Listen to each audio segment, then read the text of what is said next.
আমাদের যে ধানটা হয়ে গিয়েছে এখন ব্যবহারের একটি অস্ত্র। যে ধানটা আমরা রক্ষা করার কথা, সেই ধানের মার্কা বগুড়া থেকে ছেড়ে হলো গুলশানে চলে এসেছে। ফলত এখন প্রায়োগিক অর্থে ব্যবসায়ী যারা রয়েছে, সিন্ডিকেট যারা রয়েছে, এই ধান কেন্দ্রিক তাদেরকে হলো সংযোজন করা এবং তাদেরকে পুনর্বাসন করাই দায়িত্বের জায়গা প্রধানমন্ত্রী। অথচ বগুড়ার যে সন্তান জিয়াউর রহমান থেকে বাংলাদেশের রাজনীতি দিকপাল জগতের আনুষ্ঠানিক সূচনা করেছিলেন, সেই বগুড়াতে কিন্তু উনি ছেড়ে চলে গিয়েছেন। অর্থাৎ গ্রাম বাংলা ভালো লাগে না এখন। গুলশানে যারা ব্যবসায়ী, যাদের কাছে টাকা আছে, সিন্ডিকেট টাকা আছে, হাওয়া ভবনে যাদের সাথে যোগাযোগ ছিল, তাদের কাছে আজকে ধান চলে গিয়েছে। এটা হলো বর্তমান আমাদের হলো রাজনীতি। তবে অর্থনৈতিক কাঠামোর যদি দিকে আমরা তাকাই, আমাদের বাজেটের প্রায় 11-12% হলো এই কৃষি সেক্টরের সাথে জড়িত। ফলত আগামীর যে বাজেটটা আসতেছে, সেই বাজেটে শুধু একটি কার্ড হাতে ধরিয়ে দিলেই হবে না। সেই কার্ডের অ্যাক্সেসিবিলিটি, একটা কৃষক তার কার্ডের কতটুকু সরকার জায়গাতে অ্যাক্সেস করতে পারে, সেই সুযোগটা আমাদের সৃষ্টি করতে হবে।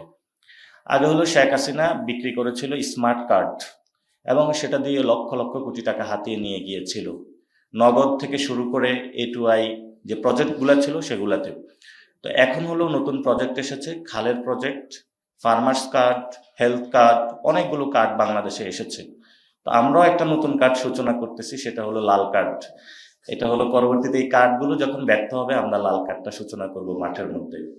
কর্মসংস্থানের জায়গায় যদি দেখি, সেখানে প্রায় 35% বাংলাদেশের মানুষ কৃষি খাতে নিয়োজিত আছে। ফলত এই সেক্টরটা যদি আনস্টেবল হয় বা অস্থিতিশীল হয়, তখন কিন্তু বাংলাদেশের ইকোনমিতে যেভাবে হলো ডিরেক্ট এটাতে এফেক্টেড হবে বা ক্ষতিগ্রস্ত হবে, তেমনিভাবে কর্মসংস্থানে বড় একটি ধাক্কা নেমে আসবে।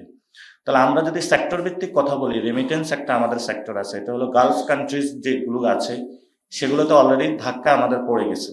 সেখানে হলো প্রতিদিনই হলো বোমা পড়ার কারণে সেখানে একটা আনস্টেবল সিচুয়েশন শুরু হয়েছে। দ্বিতীয়ত যে বিষয় হলো গার্মেন্টস খাত। গার্মেন্টস খাতও সেখানে একটা অস্থিতিশীল। অনেক ব্যবসায়ী ফোন দিয়ে বলে যে আমরা বিদ্যুতের লাইন পাচ্ছি না, গ্যাসের লাইন পাচ্ছি না, যে আশা ভরসা করে গুলশান অফিসে টাকাগুলো রেখে এসেছিলাম, ইনভেস্টমেন্ট পুরাই লস হয়ে গিয়েছে। তো তারপরে আমাদের যে কৃষি খাত আছে, কৃষি খাতের যদি এই অব্যবস্থাপনার মধ্য দিয়ে আমরা যাই, তাহলে ভবিষ্যতে যদি আমাদের ফুড ক্রাইসিস হয়, সেটা সরকার কিভাবে ট্যাকেল দেবে, আমরা হলো বড় বড় কথা না শুনে সেটার হলো অ্যাকশন প্ল্যানিং সরকারের কাছে চাচ্ছি। দ্বিতীয়ত যে বিষয়টা, সরকার থেকে অনেকগুলো প্রস্তাবনা নেওয়া হয়েছে।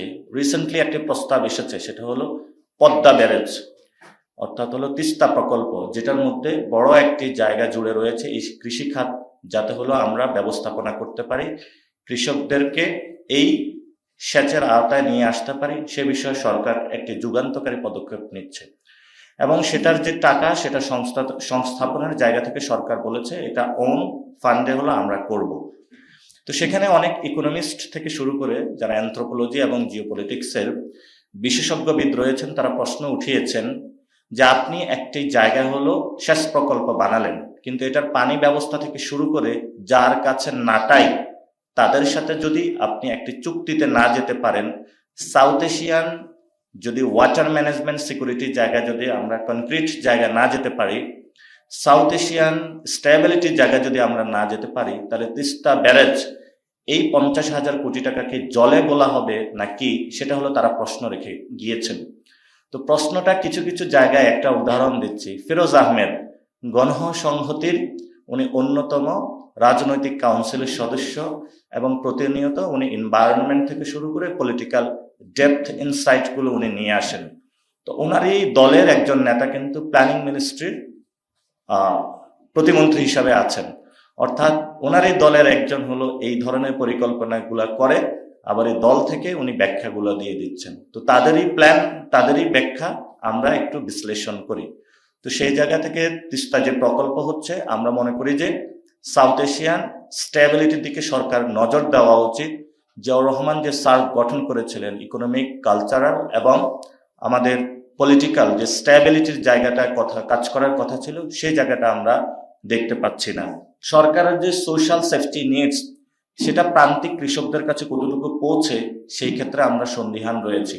সরকার কিন্তু সোশ্যাল সেফটি নিডস যে কার্ডগুলো দিচ্ছে সেখানেও কারসাজি করছে।